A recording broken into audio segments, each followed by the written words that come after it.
हमारे साथी श्री दीपक बिष्ट, स्वर्गीय दीपक बिष्ट, श्री मारुति नंदन शाह जी के दिशा निर्देशों पर उनके नेतृत्व में हमेशा एक कार्यक्रम आयोजित करते थे और उस कार्यक्रम का जो संदर्भ होता था, राजभवन की स्थापना दिवस को हम मनाते थे विभिन्न स्थानों में या राजभवन में जाकर।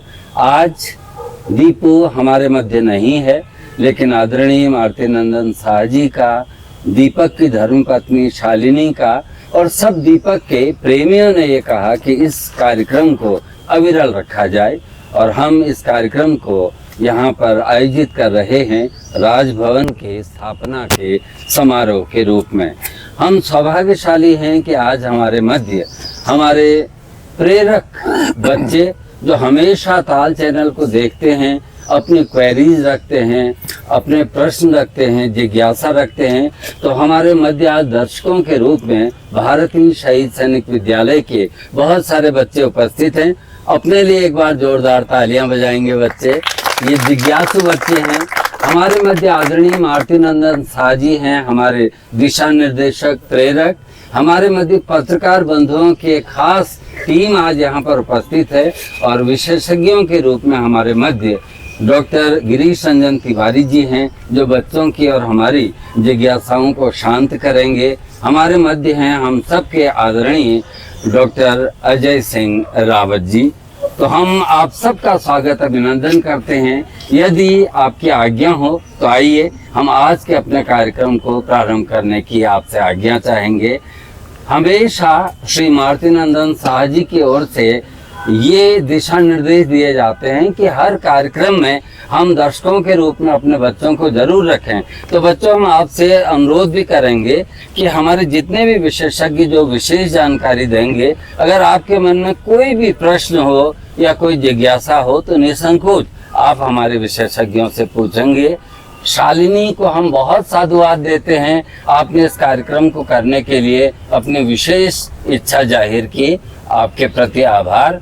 तो सबसे पहले हम यहाँ पर order of the golden arc से सम्मानित हम सबके बहुत ही आदरणीय प्रोफेसर अजय सिंह रावत जी से एक प्रश्न करना चाहेंगे कि सर, हमने सुना है कि 19वीं शताब्दी में हमारे राजभवन का निर्माण हुआ, 27 अप्रैल 1897 को इसकी आधारशिला रखी गई और 1900 में ये पूर्ण हुआ।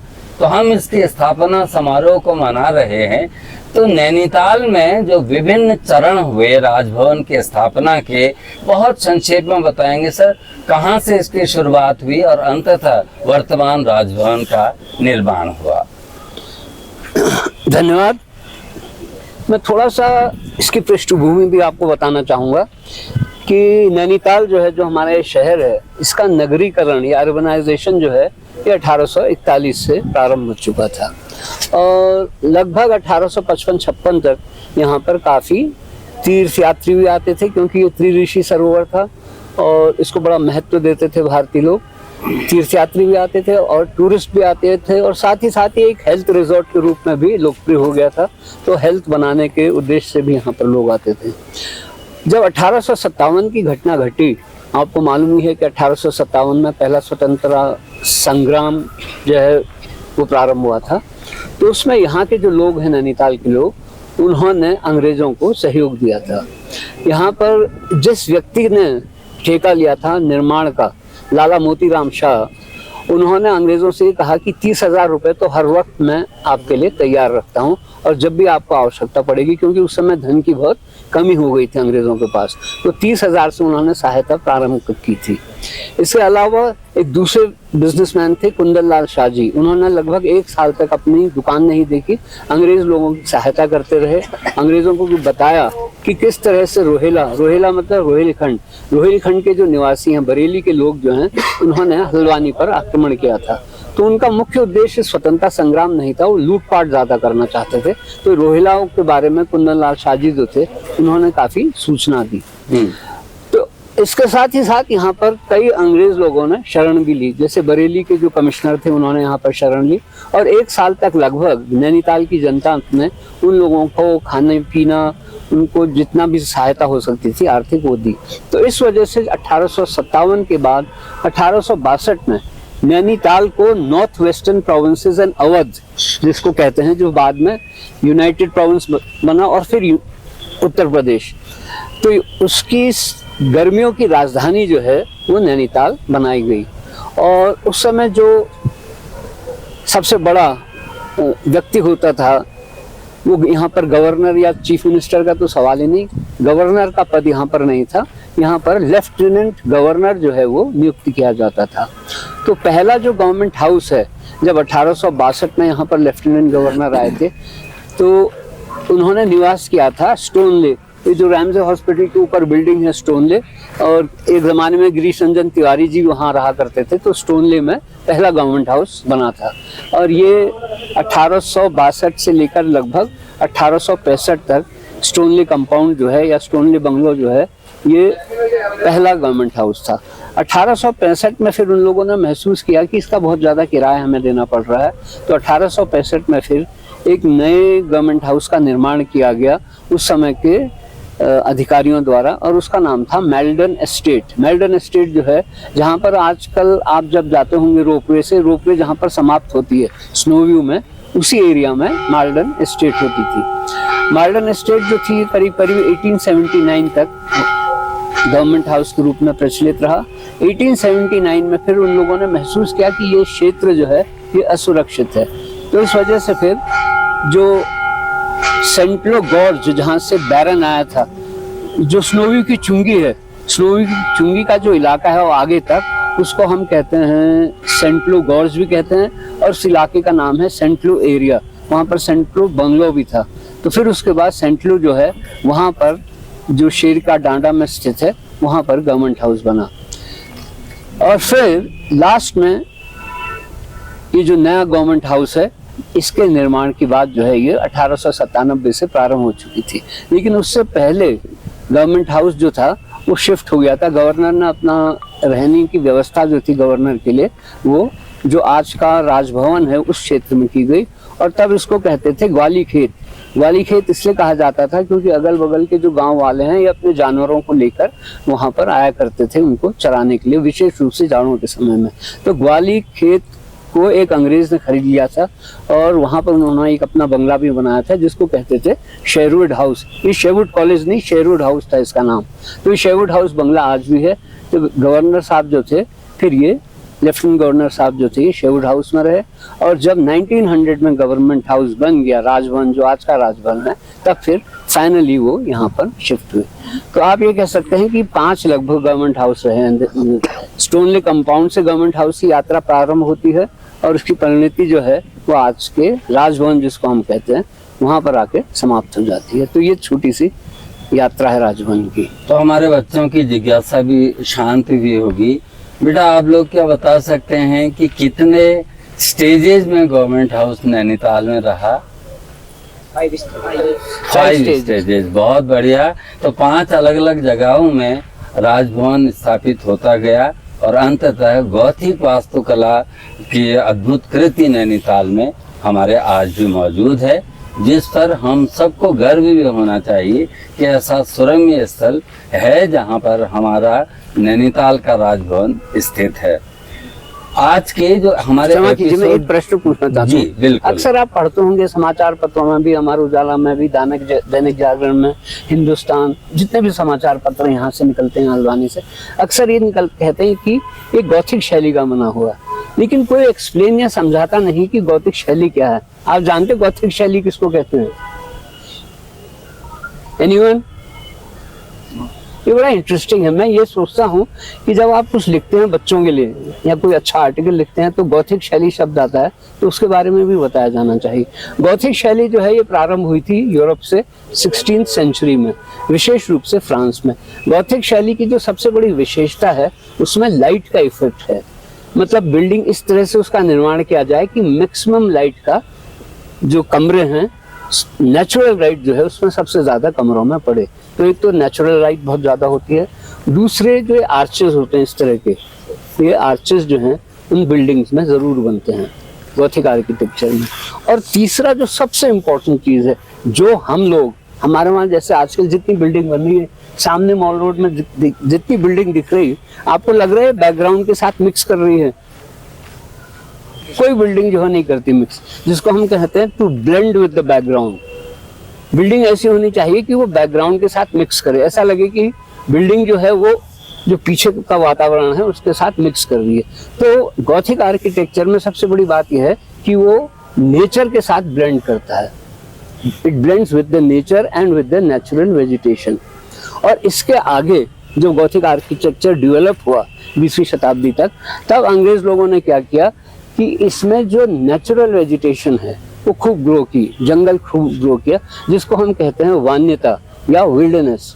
तो गॉथिक शैली का एक अद्भुत और इंटीग्रल पार्ट है विल्डरनेस, जहाँ पर खूब सारे ट्रीज हों, खूब बुशेस हों, जो पूरे एक इकोसिस्टम है, उस इकोसिस्टम को वो आर्किटेक्चर के साथ मिलाकर करते हैं। तो ये गवर्नमेंट हाउस जो था, अब आप कहेंगे इसमें तो ऐसे आर्चेज नहीं है, पहले इसमें आर्चेज थे, फिर बाद में अंग्रेजों को लगा कि ये कहीं लाइटनिंग, यहाँ बहुत ज्यादा लाइटनिंग होती है इस एरिया में, तो फिर उन्होंने वो आर्चेज हटा दिए। तो अब जो गोल जैसा बना है ये लेटेस्ट स्टेज का डेवलपमेंट है। थैंक यू, सॉरी मैंने आपको सुनने से बता दूं, बकिंघम पैलेस है वो भी गॉथिक वास्तुकला में। और जो हमारे आज के एपिसोड डायरेक्टर हैं सुनील बोरा जी, उन्होंने मुझे संकेत किया है कि डॉक्टर गिरीश रंजन तिवारी जी आप हैं, आप पत्रकारिता जो हमारा विभाग है पत्रकारिता विभाग कुमाऊं विश्वविद्यालय, वहाँ के हेड ऑफ द डिपार्टमेंट हैं, प्रखर पत्रकार हैं, एनआरआई सम्मान से आप विभूषित हैं, आरटीआई सम्मान से विभूषित हैं और विश्व के कई देशों का भ्रमण करके बहुत ही जानकारी भरे लेख आपके हम पढ़ते रहते हैं। इन शब्दों के साथ कि आज किसने किताबों को खुला छोड़ दिया, हर वर्क पर तेरी तस्वीर नजर आती है, लगता है कि दीपक भी यहीं कहीं बैठा होगा और वो भी इस कार्यक्रम को देख रहा होगा। तो मैं तिवारी जी से अनुरोध करूंगा कि दीपक से संदर्भित अपनी स्मृतियों को भी बताएं और इस राजभवन के साथ यदि आपका कोई भी ऐसा संस्मरण हो तो हमें बताने की कृपा करेंगे हमारे दर्शकों की जानकारी के लिए। धन्यवाद बिश जी। और सबसे पहले मैं ताल चैनल का और ताल चैनल के जो संचालक हैं मारुति नंदन शाह जी, आपका बहुत बहुत आभार व्यक्त करता हूँ इस बात के लिए कि उन्होंने इस परंपरा को पहले तो दीपक बिष्ट के साथ शुरू किया था और अब उसको कायम रखने के लिए जो इन्होंने ये शुरुआत की है, एक नई शुरुआत है। आज से पहली बार इस तरह का कार्यक्रम दीपक बिष्ट की अनुपस्थिति तो नहीं कहना चाहिए क्योंकि शालिनी जी यहाँ पर उनके प्रतिनिधि के रूप में है और जैसा अहमद बिष्ट जी ने कहा कि जरूर वो भी कहीं आसपास मंडरा रहे होंगे, जैसे कि उनकी आदत थी, कहीं भी कोई कार्यक्रम होता था तो वहाँ पर वो मौजूद होते थे और उसकी रिकॉर्डिंग करते थे और उससे सब लोगों तक पहुँचाते थे। तो उनकी जो ये आदत थी और जो उनका जो शौक था वो इस रूप में जीवित है। इससे अच्छी और बेहतर श्रद्धांजलि मेरे ख्याल से उन्हें नहीं हो सकती थी। तो इस आयोजन को करने के लिए ताल चैनल भी, मारुति नंदन शाह जी भी, शालिनी जी भी और जो हमारे बीच में यहाँ पर डॉक्टर अजय रावत जी आए हैं, हेमंत बिष्ट जी आए हैं, सारे हमारे पत्रकार बंधु आए हैं और विशेषकर जो सैनिक स्कूल के विद्यार्थी जो आए हैं, जो बड़े इंटरेस्ट लेकर के बातों को सुन रहे हैं, आप लोगों का मैं स्वागत भी करता हूँ और आप लोगों को इस बात के लिए मैं धन्यवाद भी देता हूँ। आपने जैसे कहा कि दीपक बिष्ट की स्मृतियों के रूप में, तो दीपक जीवन की जितनी भी हमारी स्मृतियां किन्हीं कार्यक्रमों को लेकर के जुड़ी हुई होंगी, वो सारी स्मृतियों में कहीं ना कहीं फोरग्राउंड में या बैकग्राउंड में दीपक बिष्ट जरूर उपस्थित रहते थे। या तो हमारे साथ में ही होते थे या वो कैमरे के पीछे से उसकी रिकॉर्डिंग कर रहे थे, उस आयोजन को कर रहे होते थे। उनके साथ बहुत सारी स्मृतियां। मेरी पहली मुलाकात उनसे हुई थी जब वो बीए में पढ़ रहे थे, जिस समय कॉलेज के स्टूडेंट थे यहाँ के और उस समय उनकी एज मुश्किल से 20-21 साल की रही होगी। और उस समय पर भी जिस तरह के कार्यकलाप वो करते रहते थे, आज भी सोच करके आश्चर्य होता है कि मेरे सामने उन्होंने कितनी बार ट्यूबलाइट को अपनी पीठ में फोड़ करके उसके कांच को खा रखा है।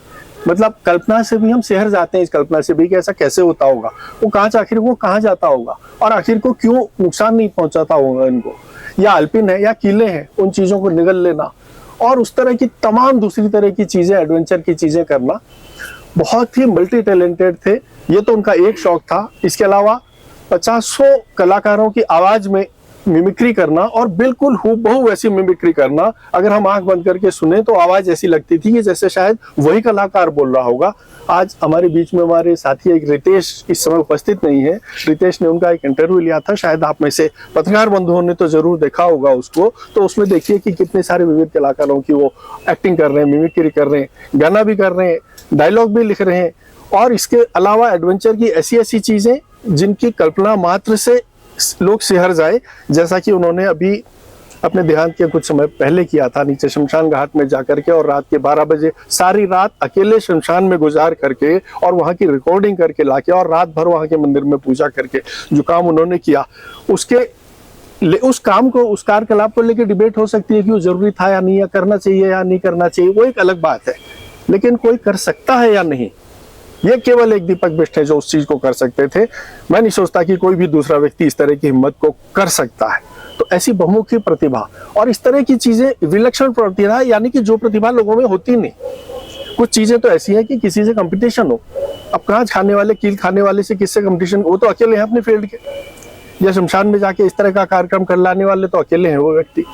तो उनसे जुड़ी बहुत सारी सी यादें हैं, उनके बीच, उनके बारे में कई बार हमने समाचार पत्र में लेख वगैरह भी लिखे थे, आर्टिकल भी लिखे थे, और हमारे पड़ोस में रहते थे तो पड़ोसी होने के नाते भी लगभग रोज सुबह शाम उनसे मुलाकात हुआ करती थी। तो जितनी ज्यादा उनसे जुड़ी हुई स्मृतियां हैं उतनी ही ज्यादा उनकी याद भी आती है, कि रोजाना ही घर से निकलते हुए अक्सर याद आ जाती है कि आ रहे होते थे या जा रहे होते थे या रास्ते में मिल जाते थे, और जब भी मिलते थे तो बहुत प्रेम से मिलते थे। तो आप सब लोग भी जानते हो, ये सब आप सभी लोगों का अनुभव रहा होगा। दूसरी चीज जो बिष्ट जी ने मुझसे कही थी कि इस राजभवन से कोई जुड़ी हुई जो स्मृति है, अब राजभवन को लेकर के जो जानकारियां हैं उसके लिए तो हमारे बीच में अजय रावत जी हैं, उनके सामने कोई दूसरा व्यक्ति इस विषय पर बोल भी नहीं सकता, किसी को उतनी जानकारी होगी भी नहीं। मैं भी सोच रहा था कि जिन लोगों ने राजभवन का निर्माण किया होगा, जिन्होंने उसकी परिकल्पना की, जिन्होंने उसकी डिजाइनिंग की और जिन्होंने उसको एग्जीक्यूट किया, उन लोगों को भी कुल मिला के शायद उतनी जानकारी राजभवन को लेकर ना हो जितनी की डॉक्टर अजय रावत जी को है। इन्होंने उसका इतना विश्लेषण और गहन अध्ययन कर रखा है।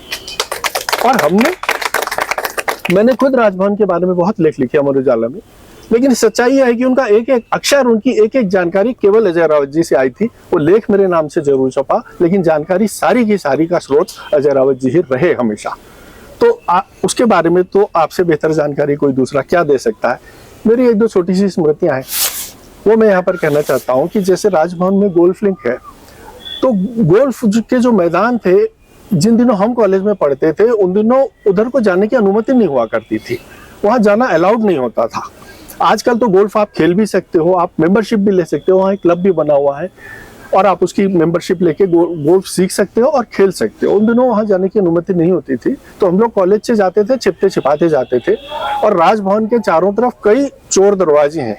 चोर दरवाजे यानी कि मेन गेट को छोड़ के इधर उधर से एंट्री के रास्ते ऐसे हैं कि जहाँ से एकाएक किसी की नजर नहीं पड़ती आपका। उन रास्तों से घुस जाते थे और वहां जाके, जहां जाने की अनुमति नहीं है वहां जाके बाकायदा क्रिकेट मैच आयोजित होते थे और क्रिकेट खेल करके आया करते थे। उसी तरह से वहां राजभवन का जो सबसे ऊंचा भाग है, जिसे झंडीदार कहते हैं, देखा होगा। हो सकता है कि कुछ लोगों ने ना भी देखा हो, तो जिन लोगों ने न देखा हो, मेरा अनुरोध है उनसे कि एक बार जाके देखिएगा। तो बहुत ही खूबसूरत, बहुत ही बेहतरीन जगह अपने आप में है, और वहां पर एक बहुत बढ़िया स्विमिंग पूल बना हुआ है। तो जो इस कार्यक्रम के माध्यम से भी अजय रावत जी के और मारुति शाह जी और ताल चैनल के माध्यम से भी मैं ये बात कहना चाहता हूँ कि उस स्विमिंग पूल को आम जनता के लिए खोला जाना चाहिए, क्योंकि नैनीताल के बहुत से स्कूल ऐसे हैं कि जिनमें स्विमिंग पूल है। उन स्कूलों में पढ़ने वाले बच्चे तो स्विमिंग सीख लेते हैं, लेकिन वो सारे महंगे स्कूल हैं। लेकिन आम स्कूल का विद्यार्थी जो है, एक आम नागरिक जो है, उसके लिए स्विमिंग सीखना एक बड़ा कठिन होता है। यहाँ इतनी बड़ी झील है, झील में भी कई बार आपत्तियां लग जाती हैं कि भाई कोर्ट ने रोक लगा दी है, पुलिस वाले आके टोका टाकी करते हैं, लोगों को तैरने नहीं देते। तो वहां पर वो जो गोल्फ की तरह, गोल्फ ग्राउंड को जिस तरह खेल के लिए खोला गया है, उसी तरह से उस स्विमिंग पूल को भी सीखने वाले बच्चों के लिए खोला जाना चाहिए, ऐसा मेरा आग्रह है। और मैं सोचता हूँ कि आप लोग अगर प्रयास करेंगे इसको तो ये जरूर सफल हो जाएगा, और उससे यहाँ की एक पीढ़ी को बहुत अच्छा एक दूसरा एक अपॉर्चुनिटी इस बात की मिलेगी। और दूसरी और आखिरी बात, जो इस राजभवन की जो गॉथिक शैली के बारे में तो रावत जी ने आपको बताया, और हम हमेशा पढ़ते रहे हैं और हमेशा सुनते रहे हैं कि जो लंदन का जो बकिंगम पैलेस है और जो यहाँ का राजभवन है, वो एक ही शैली पर निर्मित है दोनों। और दोनों, कई बार हम ये भी कहते हैं कि दोनों प्रतिकृति हैं एक दूसरे की, दोनों सेम है। जैसा बकिंगम पैलेस है वैसा हूबहू वैसा ये राजभवन भी है। तो इस बारे में मैं एक अपनी राय रखना चाहता हूँ कि मेरी राय इससे थोड़ा सा हट कर है। मेरा मानना यह है कि बकिंगम पैलेस और ये राजभवन एक से कहीं पर से भी नहीं है। और कभी अगर आप इस चीज को कोशिश करें गूगल से इमेज निकालें, दोनों की फोटो को अगल बगल रख के देखेंगे तो ये कहा जरूर जाता है, लेकिन आप देखेंगे कि दोनों में बहुत बड़ा अंतर है। दोनों एक से कहीं से, शैली जरूर एक हो सकती है, गॉथिक शैली जरूर उसकी भी और इसकी भी हो सकती है, लेकिन जो डिजाइन है बिल्डिंग का वो दोनों का बिल्कुल अलग है। लेकिन लंदन में ही स्कॉटलैंड में एक दूसरा महल है, बाल्मोरल पैलेस है जिसका नाम। तो बाल्मोरल पैलेस जो है वो वहाँ की रानी का ग्रीष्मकालीन आवास है। अब आप सोचो, लंदन तो वैसी ठंडी जगह है, नैनीताल जैसी जगह है, यहाँ की जैसी जलवायु है वहाँ की, ऐसी ठंडा रहता है वहाँ, और अंग्रेजों को पता नहीं कितनी गर्मी लगती है कि उन्हें उसमें भी गर्म लगता है, वो उससे भी ज्यादा ठंडी जगह जाना चाहते हैं। तो वो गर्मियों में वहाँ की रानी चली जाती है बाल्मोरल पैलेस स्कॉटलैंड में। ये संयोग की बात है कि मेरे को उन दोनों जगह जाने का मौका मिला, बकिंगम पैलेस भी और स्कॉटलैंड के उस वाले बाल्मोरल पैलेस में भी। तो मैं, क्योंकि नई पीढ़ी की जानकारी के लिए मैं बताना चाहता हूँ कि जब आप कभी कहें तो आप बिल्कुल इसको विश्वास पूर्वक कह सकते हैं कि ये जो गवर्नमेंट हाउस है ये बकिंगम पैलेस नहीं बल्कि स्कॉटलैंड का जो बाल्मोरल पैलेस है उसकी हूबहू प्रतिकृति है। ये मेरी एक दो अनुभव थे, ये मेरी एक दो छोटी छोटी जानकारी थी जिन्हें मैं आपसे शेयर करना चाहता था, और ये मौका मुझे देने के लिए आप लोगों का पुनः बहुत बहुत धन्यवाद। बहुत बहुत धन्यवाद डॉक्टर तिवारी सर। मैं अपने पत्रकार बंधुओं से और बच्चों से, उपस्थित जन समुदाय से ये अनुरोध भी करना चाहूँगा, क्योंकि पहले सेशन में जो कुछ तिवारी सर ने कहा है, अगर आपके मन में कोई पृच्छा हो, कोई जिज्ञासा हो तिवारी सर के संदर्भ में, जो उनकी कही गई बातों में, तो आप उनसे प्रश्न कर सकते हैं और फिर हम दूसरे चरण की ओर प्रवेश करेंगे। बेटा, कोई भी अगर आपके मन में जिज्ञासा हो तो आप पूछ सकते हैं। जी जी बोलिए। नमस्कार सर, मेरा नाम हर्षित जोशी है, मैं बीए फाइनल ईयर का स्टूडेंट हूँ। सर, हम काफ़ी माध्यमों से आपको सुनते हैं, चाहे उत्तराखंड के इतिहास पढ़ना हो या फिर किसी परीक्षा की तैयारी करनी हो, तो हम आपकी बुक से या फिर यूट्यूब के माध्यम से हम आपको जरूर करते हैं। सबसे पहले तो मैं उससे कहना चाहूँगा कि आज हमारे लिए काफ़ी गर्व का विषय है कि आज हमारे सामने अपना वक्तव्य देना हम आपको डायरेक्ट देख पा रहे हैं। सर, मैं यही कहना चाहता हूँ, यही पूछना चाहता हूँ कि सर आज हम राजभवन का बर्थडे सेलिब्रेट कर रहे हैं, लेकिन कहीं ना कहीं हम 18 सितंबर और 1880 का दिन भूलते जा रहे हैं जब पहला भूकंप आया था और पूरा राजभवन विलीन हो गया, इसमें 154 लोग मरने की बात हुई। परंतु आज हम देख रहे हैं कि जमरानी बात के लिए भी लोग हाथ उठा रहे हैं कि हाँ, जमरानी बात बनना चाहिए। तो कहीं ना कहीं हमें सर ये नहीं लगता कि जमरानी बात बनने से नैनीताल की स्थिति जो है और क्षीण हो जाएगी या नैनीताल खतरे की कगार में खड़ा हो जाएगा? लोग जो है हमारे वहाँ दो थ्रस्ट हैं जो बहुत मेन थ्रस्ट है। एक तो मेन बाउंड्री थ्रस्ट जो शिवालिक को लेसर हिमालय हो गया, नैनीताल का क्षेत्र जो है ये लेसर हिमालय है, और शिवालिक स्टार्ट करता है करीब आपके पटवा डांगर से। तो शिवालिक और लेसर हिमालय के बीच में जो थ्रस्ट है उसको बोलते हैं मेन बाउंड्री थ्रस्ट। तो मेन बाउंड्री थ्रस्ट में क्या है कि लेसर हिमालय जो है वो शिवालिक को कंप्रेस करता, दबाता है, तो वो एरिया बहुत ज़्यादा संवेदनशील होता है। तो वहाँ पर वो डैम इतना नुकसान नहीं करेगा। जो यहाँ है नैनीताल को खतरा, वो है आपके बलिया नाला और बलिया घाटी से। बलिया नाले से इससे खतरा है क्योंकि जो लेक का पानी है, जो बरसात में जब लेक भर जाता है तो जो आउटलेट हम निकालते हैं, पानी को निकालते हैं, वो बलिया नाले से जाता है और बलिया नाले के बाद फिर वो बलिया गधेरे में या बलिया घाटी में जाता है। बलिया नाले की स्थिति बहुत खराब हो चुकी, बहुत संवेदनशील है। हर साल आप देखेंगे पिछले 10 साल से 3 महीने से वहाँ 3 महीने लगभग बरसात के टाइम पे लोगों को वहाँ से विस्थापित किया जाता है। कई लोगों को GIC रख देते हैं, कई लोगों को गवर्नमेंट गर्ल्स इंटरमीडिएट कॉलेज में रखते हैं, कई लोग किराए पे भी चले जाते हैं। तो वो क्षेत्र तो हमारा बड़ा संवेदनशील है। इसके अलावा बलिया घाटी, अब हमारे वहाँ जो प्लानिंग हो रही है, जैसे वहाँ जमरानी डैम है, जमरानी डैम इसलिए खतरनाक है वो वहाँ के क्षेत्र के, वहाँ के गाँव वालों के लिए, क्योंकि जो गाँवों को डिस्प्लेस किया जाएगा, जो गांव डूबेंगे, उन लोगों को कंपनसेशन नहीं मिलता है। जैसे टेहरी डैम वाले हैं, टेहरी डैम में मैंने काम किया इसलिए मुझे मालूम है। टेहरी डैम में अभी भी जो गांव के डैम से लगे हुए किनारे, उनमें बहुत भयानक इरोजन हो रहा है और धंसना शुरू हो गया। इसके अलावा टेहरी डैम के जो आउटस्टीज हैं जिनको वहाँ से हटाया गया, उनको बसाया गया राजाजी नेशनल पार्क में। राजाजी नेशनल पार्क में उनको बसा दिया गया। अब वो कह रहे हैं आप राजाजी नेशनल पार्क से भी जाइए। अब उन्हें कहाँ बसाएंगे? जो गुजर लोग हैं उनको तो उन्हें गेंडा खाल और मोती खाल इन जगहों में बसा दिया है, लेकिन जो बोक्सा हैं और ये टेहरी डैम के जो आउटस्टीज हैं उन लोगों को बसाने की अभी बात नहीं की। तो जैसे अभी जमरानी डैम भी बना रहे हैं, उससे नैनीताल को इतना खतरा नहीं। नैनीताल को खतरा है यहाँ की प्लानिंग से। जैसे मैं एक एग्जांपल देता हूँ, आपको शायद मालूम नहीं होगा, गिरीश तिवारी जी को मालूम है क्योंकि इनसे मैंने डिस्कस भी किया था नैनीताल में वो सी प्लेन लैंड कराना चाह रहे थे। सी प्लेन के मतलब यह है कि कई यात्री जो है वो सी प्लेन से आएंगे और सी प्लेन जो है वो यहाँ लैंड करेगा। अच्छा, मैंने गवर्नमेंट से पूछा ठीक है आप सी प्लेन लैंड कराइए। मैंने कहा आपको मालूम कि सी प्लेन के लिए रनवे कितना चाहिए? सी प्लेन के लिए रनवे जो है वो कम से कम होता है 1120 मीटर और नैनीताल के लेक की लंबाई होगी 1140 मीटर। तो 1120 मीटर तो गया नैनीताल का लेक, अब रह जाएगा वो आपके 20 मीटर। इसके अलावा उसकी चौड़ाई जो है रनवे की वो 90 मीटर से ज़्यादा होनी चाहिए। यहाँ 90 मीटर है नहीं ऐसी स्थिति कहीं पर भी जहाँ 90 मीटर से ज़्यादा हो, तो रनवे से ही आपका वो। इसके अलावा मतलब रनवे तो ख़त्म करेगा, इसके लिए वहाँ डॉकिंग एरिया चाहिए, मैनूवरिंग एरिया चाहिए, जेटीज चाहिए, फ्लोटिंग जेटी चाहिए और रिफ्यूलिंग स्टेशंस चाहिए। तो ये जो प्लानिंग है हमारी ना, that is more dangerous. Jamrani dam in itself is okay, वो यहाँ उसका नेगेटिव इम्पैक्ट नहीं पड़ेगा, उसका नेगेटिव इम्पैक्ट पड़ेगा भावगर में अगर पड़ा। अगर छोटे डैम्स बनाते हैं, छोटे डैम्स में एक तो सिल्टिंग नहीं होती है, कंट्रोल कर सकते हैं और विलेजर्स का उसमें भागीदारी भी आप करवा सकते हैं। तो ये तो आपकी जमरानी डैम की बात। और क्या पूछ रहे थे आप? जी, मारुति नंदन शाह जी का एक प्रश्न मैसेज किया है सर ने कि नैनीताल के जो स्कूल्स का क्या महत्व है और अंतर्राष्ट्रीय खेल जगत में नैनीताल के स्कूल से निकले बच्चों का कितना मतलब कितनी बड़ी संख्या है और ये इतना ज्यादा लोकप्रिय यहाँ पर खेल कैसे रहा? ये सर मारुति नंदन शाह जी का प्रश्न आपसे है। मेरे से? जी। अच्छा देखिए, नैनीताल और ये मैं समझना मैं प्रो ब्रिटिश हूँ, मतलब ये अंग्रेजों का चमचा टाइप में समझ देना मुझे। अंग्रेज लोगों ने नैनीताल, मसूरी जो हिल स्टेशंस हैं इनको एक बिल्कुल भिन्न मकसद से बनाया था। जैसे आज हमारे बच्चे जो हैं, जैसे हमारे भतीजे हैं, बच्चे हैं, हम ये एक्सपेक्ट करते हो 95% लाएं, 97% लाएं, 98% लाएं।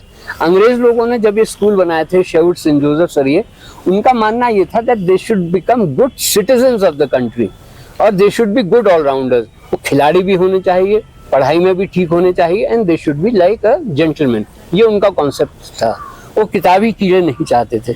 इसी वजह से आप देखेंगे कि अंग्रेजों के टाइम पे अगर आप नैनीताल के स्टूडेंट्स को देखें तो ब्रिटिश टीम जो थी, ब्रिटिश इंडियन टीम जो थी हॉकी में, ओलंपिक्स में, उसमें नैनीताल से शेवुड और सेंट जोसेफ को मिला के 11 लोग ऐसे हैं जिन्होंने ओलंपिक्स खेला। लड़कों ने सेंट जोसेफ और शेवुड के पढ़े हुए 11 लड़के। और अक्सर आप सुनेंगे 1936 का ओलंपिक्स में मेजर ध्यानचंद जो हैं उनको बहुत महत्व दिया जाता है, उनका कंट्रीब्यूशन बहुत ज़्यादा रहा है, योगदान बहुत रहा था, बल्कि उनका एक दांत टूट गया था, उसके बावजूद भी उन्होंने खेला और गोल स्कोर किया। लेकिन एक व्यक्ति को लोग महत्व नहीं देते, उनके बारे में लोगों को मालूम नहीं है, वो है उस समय के गोलकीपर।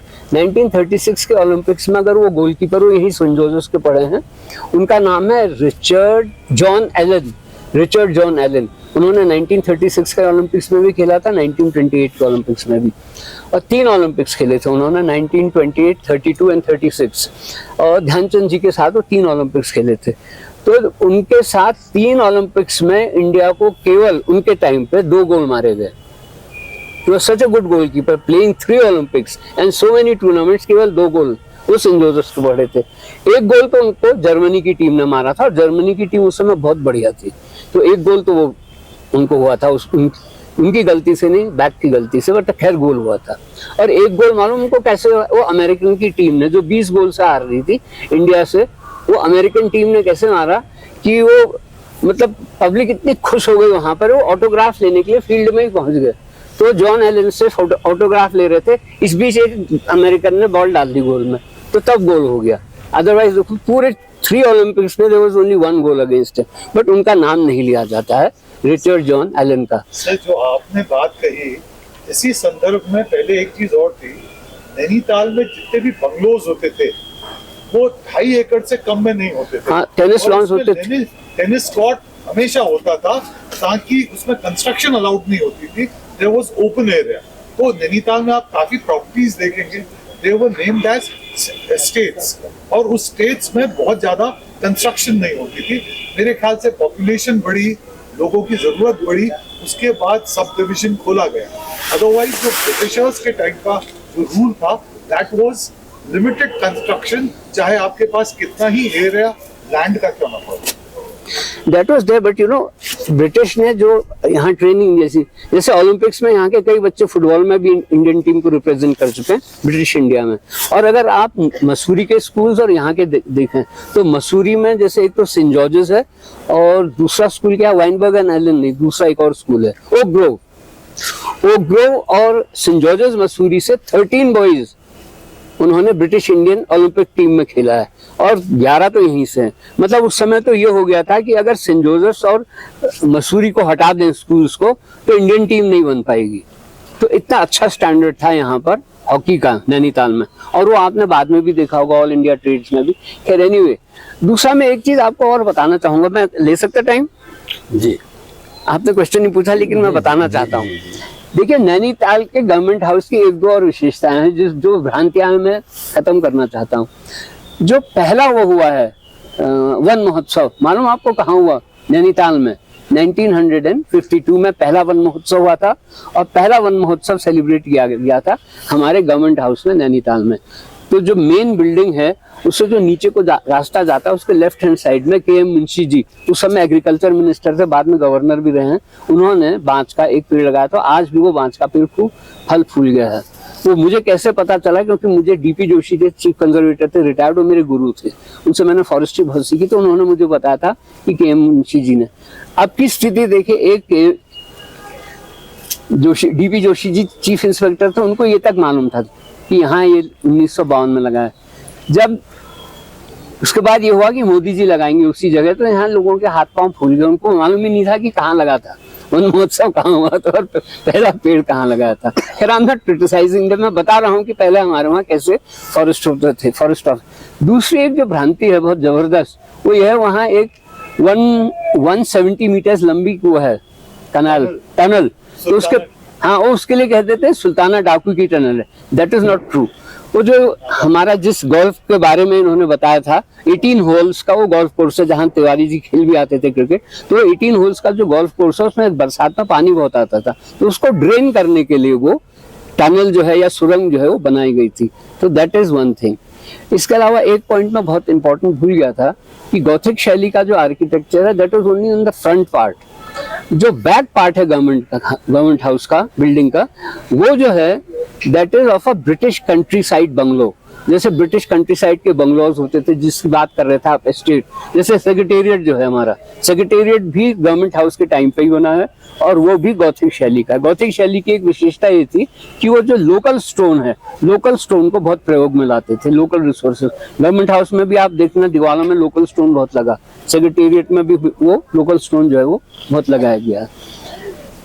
नैनीताल के बारे में जो आपको सबसे इंटरेस्टिंग बात मैं बताना चाहूंगा, मेजर सोमनाथ शर्मा जो पहले परमवीर चक्र विजेता हैं, मेजर सोमनाथ शर्मा, वो शेरवुड कॉलेज के पढ़े थे। पहले फील्ड मार्शल जिनको क्या कहते हैं मानिक शॉ, वो शेरवुड के पढ़े हुए हैं।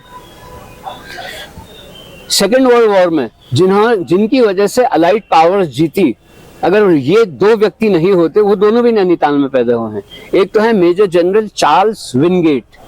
मेजर जनरल चार्ल्स विनगेट जो है वो बिरला के पढ़े हैं, तब बिरला को फ्लिंडर स्मिथ बोलते थे स्कूल का नाम। बिरला पहले था फुट साहब का स्कूल, क्योंकि मिस्टर फुटनो से एस्टैब्लिश किया था, फिर बना वो ओक ग्रोव और फिलैंडर्स पे, फिर वॉर ईयर्स में हैलिट वॉर स्कूल। तो ये जो सज्जन है मेजर जनरल चार्ल्स विनगेट, और आप लोग तो शहीद सैनिक स्कूल के, तो सैनिकों को तो अच्छा भी लगेगा कि मेजर जनरल चार्ल्स विनगेट जो थे, सबसे पहले guerrilla warfare second world war में उन्होंने ही स्टार्ट की थी। तो फार ईस्ट में, मतलब जापान जो था वो डोमिनेट करने लग गया था, और ऐसी स्थिति आ गई थी कि अलाइड पावर्स जो है वो हार जाएंगी। तो मेजर जनरल चार्ल्स विनगेट जो था, उन्होंने जंगल वॉरफेयर स्टार्ट की, और दुश्मन के पीछे जाके जंगल से वो स्लिप करके गए, और फिर पीछे जाके वो अटैक करते थे, और जापानीज को उन्होंने पराजित किया। और another boy who was also a student of Birla Vidya Mandir या ये फ्लैंडर्स में, वो थे जिम कॉर्बेट। तो आपको मालूम है कि चिंडिट्स जिनको बोलते थे, जो गुरिल्ला वॉरफेयर में जिनको ट्रेन किया गया था, उसकी ट्रेनिंग जिम कॉर्बेट ने दी थी उन लोगों को, जंगल में किस तरह से आप मूवमेंट करेंगे। तो दो व्यक्ति ऐसे थे, Jim Corbett and major general Charles Wingate. एक और मेजर जनरल रहे हैं जिनका नाम है मेजर जनरल पर्सी होरबाट। पर्सी होबार्ट जो थे, I am very proud to say मेरे स्कूल के पढ़े हैं सेंट जोसेफ्स के। मेजर जनरल पर्सी होबार्ट जो थे उस समय, पता नहीं आप जब वॉर के बारे में पढ़ोगे बाद में तो आपने रोमेल का नाम जाने सुना या नहीं। रोमेल को कहते थे डेजर्ट रैट। तो रोमेल जो था वो टैंक वॉरफेयर में बहुत एक्सपर्ट था। तो टैंक वॉरफेयर में उसकी टक्कर के लिए अलाइड पावर्स में, मतलब मित्र राष्ट्रों में कोई नहीं मिल रहा था। डिगोल जो फ्रांस के प्रेसिडेंट रहे हैं वो बड़े अच्छे फाइटर थे वो भी, और अच्छे टैंक वॉरफेयर में थे, लेकिन डिगोल बहुत नक्शेबाज था। अगर वो क्या कहते हैं किसी से बात भी करेगा, जैसे यूं एक हाथ उठाएगा, एक सिगरेट पिएगा, फिर उससे कहेगा जरा लाइटर लाओ, फिर 2-3 सिगरेट, तब बताएगा कि ये होने वाला है। मतलब बड़ा एटीट्यूड दिखाता था। तो उसको अंग्रेज लोग अच्छा नहीं मानते थे। तो मेजर जनरल पर्सी होबार्ट जो सेंट जोसेफ्स में पढ़े थे, ये भी टैंक वॉरफेयर में एक्सपर्ट हो गए थे, और रोमेल को हराने में, जर्मन्स को टैंक वॉरफेयर में हराने का क्रेडिट जो है वो मेजर जनरल पर्सी होबार्ट को जाता है, जो सेंट जोसेफ्स कॉलेज नैनीताल के पढ़े हैं। तो ये हमारे जो स्कूल हैं, सेंट जोसेफ्स है, शेरवुड है, बिरला है, लैंडर स्मिथ है, CRST इंटरमीडिएट कॉलेज है, GIC government intermediate college is very good. Government intermediate college ने एक आर्मी नेवी में क्या हो जो नेवल चीफ है, GIC के पढ़े हैं, DK जो वो गवर्नर भी रहे। तो हमारे वहाँ तो बड़ा अच्छा सिस्टम रहा, अच्छा सेंटर रहा। और बिल्कुल समापन की ओर हमारे आज के ये विशेष कार्यक्रम की श्रृंखला बढ़ रही है। इससे पहले कि मारुति नंदन शाह जी धन्यवाद ज्ञापन भी करेंगे आज के इस कार्यक्रम के विषय में हमारे विशेषज्ञों और बच्चों के प्रति, मैं बेटा आप लोगों को बताना चाहूँगा कि जब हमारा उत्तराखंड राज्य बना तो तत्कालीन गवर्नर माननीय श्री सुरजीत सिंह बरनाला जी ने स्वयं इच्छा जाहिर की कि गवर्नमेंट हाउस को, गवर्नर्स हाउस को जनता के लिए खोल दिया जाए, और ऐसी एक कार्यक्रम हुआ। उन्होंने डिक्लेरेशन किया और उसके बाद गवर्नर साहब के कहने पे सब लोग वहां दर्शनार्थियों के रूप में आज जा सकते हैं। तो जैसे हमारे सर ने, डॉक्टर तिवारी जी ने इच्छा जाहिर की कि जैसे गवर्नर साहब सबके भ्रमण के लिए खोल दिया गया है, ऐसे ही कभी वो वहाँ का जो स्विमिंग पूल है वो भी सबके लिए हो जाए। और आजकल सर मैं मारुति शाह जी को और सबको बताना चाहूँगा कि हमारे हिंदी स्कूल के बच्चों को वहाँ बुलाया जाता है, गोल्फ सिखाया जाता है, और इनको भी प्रतियोगिता में निःशुल्क शामिल किया जाता है। तो हम बहुत आशान्वित भी हैं। इससे पहले कि सर अपनी बात यहाँ पर धन्यवाद ज्ञापन के रूप में रखें, बस एक अंतिम प्रश्न मैं आपसे पूछना चाहूँगा कि सर आप बताएंगे, बच्चे भी पूछना चाहते हैं कि जैसे लेडी विद द लैम्प किसको कहा जाता है बच्चों? फ्लोरेंस नाइटिंगेल को। तो लेडी विद द टॉर्च का भी संबंध कहीं ना कहीं नैनीताल से है। तो बहुत ही संक्षेप में सर अगर हमारी जिज्ञासा को शांत करें। लेडी विद द टॉर्च जो है वो लड़की नैनीताल में ही पैदा हुई थी, और उनके पिताजी इंडियन सिविल सर्विसेज में थे, ICS। उस लेडी का नाम था LC mod English, INGLIS, ENGLIS नहीं था, मॉलसी क्या बताया मैंने, LC mod English. LC mod English जो थी वो यहाँ नैनीताल में ही पढ़ी थी। उनके फादर ICS थे। चूंकि 6 महीने सेक्रेटेरिएट नैनीताल आती थी और 6 महीने लखनऊ, तो उसके पिताजी ने प्रेफर किया, उनके पिताजी ने, कि मैं अपनी बच्ची को यहीं पढ़ाऊंगी। वो सेंट मैरीज कॉन्वेंट में पढ़ती थी। अब सोचिए उनकी क्या बड़ी विशेषता थी कि जब वो यहाँ पढ़ रही थी तो उनकी इच्छा थी वो डॉक्टर बने, लेकिन उस जमाने में लड़कियों को डॉक्टर प्रोफेशन में नहीं जाने दिया जाता था। ये माना जाता था अच्छे घर की लड़कियां नहीं जाएंगी, नर्स जो है अच्छे घर की लड़कियां नहीं जाएंगी। लेकिन उसने लड़ा, इंग्लैंड गई, स्कॉटलैंड से उन्होंने मेडिकल किया और डॉक्टर बन गई। उसके बाद फर्स्ट वर्ल्ड वॉर के टाइम पे ये जो बीमारी होती है जिसमें पाँव इतना मोटा हो जाता है, एलिफेंटाइटिस जो थी ये बहुत ज्यादा हो रही थी सैनिकों को फर्स्ट वर्ल्ड वॉर के दौरान, स्पेशली रशियन फ्रंट में। तो उन्होंने वॉलंटियर किया, उन्होंने कहा मैं जाऊंगी वहाँ और ट्रीटमेंट करूंगी उनका। लोग उस समय जाने में डरते थे, उनको लगता था इन्फेक्शन हमें भी फैल जाएगा। तो लेडी गई और वो रात को टॉर्च से ऑपरेशन कर देती थी। दिन में तो करती थी, रात को भी 24 घंटे काम करती रहती थी। और टॉर्च में की लाइट में वो एक हाथ से टॉर्च पकड़ा और उन्होंने ऐसे चीरा लगा देती थी। नर्स से कहती थी अब तुम इसको सिल दो। तो इस वजह से जैसे फ्लोरेंस नाइटिंगेल सिपाहियों की सेवा करती थी, तो उनको लेडी विद द लैम्प की भी इनको टाइटल दी गई थी, लेडी विद द टॉर्च। और ये फ्लोरेंस नाइटिंगेल से ज्यादा पॉपुलर थी, हमारे नैनीताल की थी। और जो वोटिंग राइट्स है ब्रिटेन में, वो वोटिंग राइट्स के लिए भी यही लड़ी थी। और वोटिंग राइट्स ब्रिटेन में इनकी वजह से लेडीज को मिली थी। तो ये लेडी जो है हमारे नैनीताल में पैदा हुई। अब मैं एक लास्ट लाइन दीपू के बारे में कहना चाहूंगा जो मैंने सोचा था लास्ट में। लोग मेरे से कहते हैं कि आपको नैनीताल के बारे में इतनी नॉलेज क्यों है। वैसे तो मैं पढ़ता तो उत्तराखंड है, my subject is not history. हाँ, अभी मैं आपको बताऊं, मैं ये हिस्ट्री नहीं पढ़ाता हूँ, मैं पढ़ाता हूँ landscape history. That is a different subject, अभी उसके बारे में बताऊंगा। हुआ क्या कि दीपू जो है मुझे बहुत, मतलब आप ये कह सकते हैं मुझे अंकल की तरह मानता था और मेरे बहुत मुंह लगा था, मेरे से कुछ चढ़ा भी देता था और कहता था सर आपको ये नहीं आता, सर आपको ये नहीं आता, आपने ये नहीं किया। तो वो क्या करेगा, एक क्वेश्चन लेके आ जाएगा मेरे पास, सर ये नैनीताल का सबसे पहला होटल कौन सा है? तो मैंने कहा मेयो होटल। तो कहने लगा नहीं ग्रैंड होटल है। अरे मैंने कहा ग्रैंड होटल ही मेयो होटल का नाम है। तो मैं जब भी दीपू बिष्ट को देखता था मुझे लगता था नैनीताल पर कुछ क्वेश्चन पूछेगा, तो मैं घर से जितनी मैक्सिमम स्टडी थी वो कराता था। और दीपू ने मेरे से कम 150-200 क्वेश्चन जरूर पूछे होंगे नैनीताल में। सबसे पुराना नैनीताल का पेड़ कौन सा, ऐसे भी क्वेश्चन पूछ देता था कि यहाँ पर सबसे पुराना पहला पेड़ कौन सा लगाया गया होगा। तो दीपू वॉज वेरी इंटेलिजेंट। चूनाधारे की चुड़ैल के बारे में भी पूछता था मुझसे कि चूनाधारे की जो चुड़ैल है उसके वाकई में उल्टे पाँव हैं या सीधे हैं, इस तरह के क्वेश्चन भी पूछता था। तो इस वजह से मैंने नैनीताल पे जो मैंने नॉलेज गैदर की है तो very great extent the credit goes to Deepu. ये तो बहुत ही रोचक चर्चा आज की रही और हमेशा मारुति नंदन शाह जी का ये प्रयास रहता है कि नैनीताल से संदर्भित, चाहे वो नंदा देवी मेला हो, तो आप बहुत सारे डॉक्टर साहब उन्होंने बहुत सारी परिचर्चाएं नैनीताल के विषय में कराई, बुजुर्गों को बुलाया, तो आज भी लगभग मुझे उसी तरह की परिचर्चा प्रोग्राम बिल्कुल उसी प्रकार के। और ईश्वर चाहेगा तो बहुत जल्दी हम इसी स्थल को चुन करके बहुत सारी नैनीताल से संदर्भित बातें करेंगे।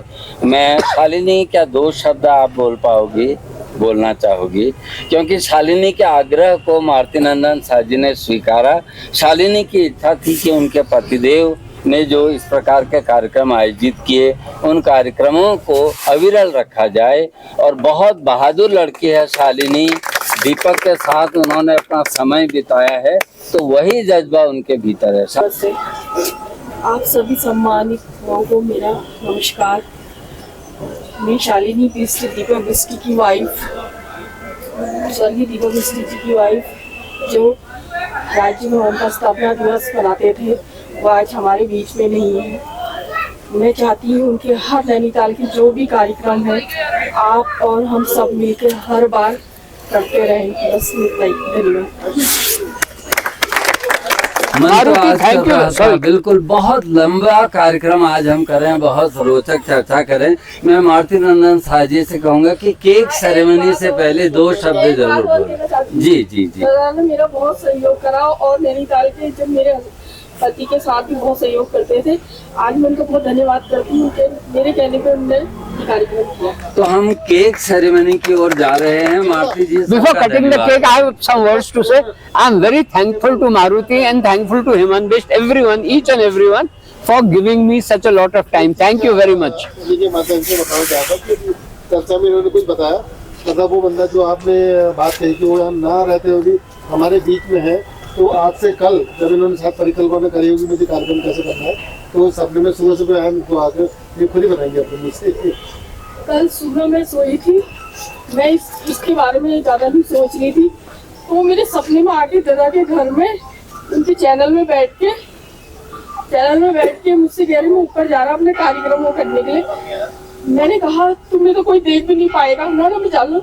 तो वो आपके जो पायलट जी उनको आवाज़ लगाई और दादा से संपर्क करने की कोशिश कर रहे थे। कितने में मेरी जल्दी नींद खुल गई, मैं सीधे नहाया धोया तैयार होगी मैं दादा के पास आ गई।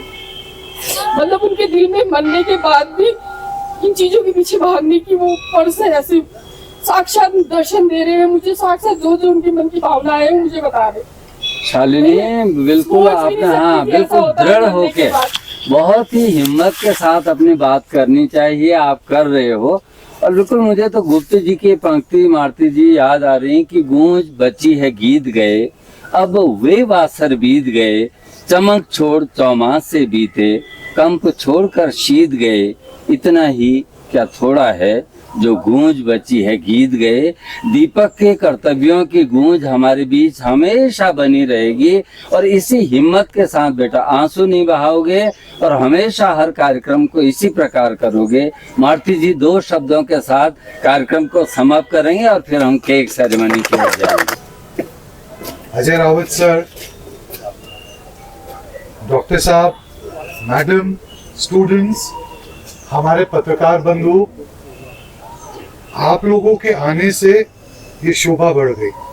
दीपू हमारा वो रत्न है, मैं था नहीं कहूंगा, वो रत्न है जो पहाड़ियों में जाता था, जो नदियों में जाता था, जो जंगलों में जाता था और इन पहाड़ियों के बीच में ऐसे रहता था, ऐसे खेलता था, ऐसे कार्यक्रम करता था जैसे कोई अपनी माँ के आंचल में खेलता था। कहीं कोई बात होती थी, तीज, त्योहार, हमारी संस्कृति, हमारा पहनावा, हमारा खान पान, हमारे त्योहार, वहां पे अगर कोई शब्द, अगर कोई व्यक्ति था, वो हमारा अपना दीपू था। चाहे कुछ हो जाए, वो रात नहीं देखता था, दिन नहीं देखता था, वो मेहनत करने में लगा रहता था ताकि वो लोगों को दिखा पाए कि हमारा रहन सहन क्या है, हमारी वेशभूषा क्या है, हमारी पढ़ाई लिखाई क्या है, हमारे जंगल क्या है। तो वो एक तरीके से इस प्रकृति का वो हिस्सा था जिसने नैनीताल लोगों को, नैनीताल के साथ साथ आसपास के लोगों को ये दिखाया कि हकीकत में पहाड़ क्या है। आज ये कार्यक्रम जो रखा गया है वो सिर्फ दीपू की वजह रखा गया है, क्योंकि दीपू ही वो व्यक्ति था जिसने हमारे गवर्नमेंट ग्राउंड, गवर्नमेंट हाउस के फंक्शन को, बर्थडे को चालू किया। तो उसी की याद में ये प्रोग्राम रखा गया है। हम सब दीपू को प्यार करते हैं, चाहे वो हमारा सुनील हो, चाहे वो मीडिया के बंधु हो, कोई हो, मतलब हर कोई उसका मित्र, हर कोई उसका दोस्त। उसने सब जगह एक कार्य किया और वो था उसने प्यार बांटा, लोगों को जोड़ा, चाहे वो किसी मजहब के हों, किसी धर्म के हों, छोटे हों, बड़े हों, उसने लोगों के दिल में राज किया। आज हम उसी को याद करते हुए फिर से गवर्नमेंट ग्राउंड का, गवर्नमेंट हाउस का बर्थडे मनाएंगे और केक काटेंगे। क्योंकि आप सब, आप वो महान हस्तियां हैं जो यहाँ पे बैठी हुई हैं, जिनके वजह नैनीतालियत बची हुई है। हम गुरुजी की भाषा सुनते हैं, उनकी मृदुल भाषा देख के मन आनंदित हो जाता है। गुरुजी का ज्ञान देख के मन आनंदित हो जाता है, because he speaks like a book. Doctor साहब जब लिखते हैं, जब बोलते हैं तो मन आनंदित हो जाता है, क्योंकि वो यहाँ की वास्तविकता से हमें रूबरू कराते हैं। मैडम का धन्यवाद, बच्चों का धन्यवाद और सभी पत्रकार बंधुओं का धन्यवाद कि आपने आके आज के कार्यक्रम को की शोभा बढ़ाई और दीपू के साथ मिलके इस कार्यक्रम को बनाया। आप सभी का दिल की गहराइयों से बहुत बहुत धन्यवाद। 30 अप्रैल 1897 को हमारे राजभवन की नींव रखी गई और आज हम उसी की स्थापना को सेलिब्रेट कर रहे हैं। तो केक कटिंग सेरेमनी और जोरदार तालियों के साथ केक सेरेमनी का हम अब यहाँ पर सेलिब्रेशन कर रहे हैं।